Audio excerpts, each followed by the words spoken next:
Πάμε να σας δώσω κάποιες ιδέες, κάποια νέα trends, κάποια πράγματα που ξεχωρίσανε στο γάμο. Αρχικά ο μπαμπάς δεν με είδε κατά τη διάρκεια όλης της προετοιμασίας και κάναμε το first look. Αν αντέχετε, κάντε το, είναι πάρα πολύ συγκινητικό. Νοικιάσαμε vintage αυτοκίνητο, δεν το στολίσαμε με λουλούδια, παρά μόνο βάλαμε ένα λευκό φτιόγκο πίσω και ήταν πολύ ωραίο, πολύ elegant.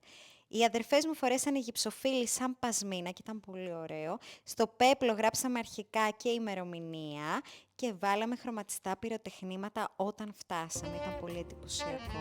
Είχαμε στο welcome σαξόφωνο και κατά τη διάρκεια του dinner και λίγο στο πάρτι είχαμε μπάντα. Στο welcome είχαμε ένα secret bar, είναι νέο trend, χτυπάς το καμπανάκι και σου δίνουνε σαμπάνια.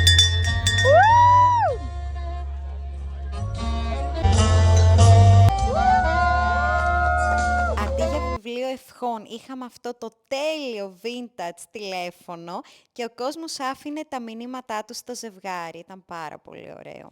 Δεν είχαμε ξεχωριστό τραπέζι νηφικό, παρά μόνο πάνω από το κεφάλι μας υπήρχε αυτή η ωραία γυψοφύλλη. Και τα table sign ήταν όλα χειροποίητα, τα ζωγράφισε όλα η μαμά μου και ήταν με πώληση της Ιταλίας.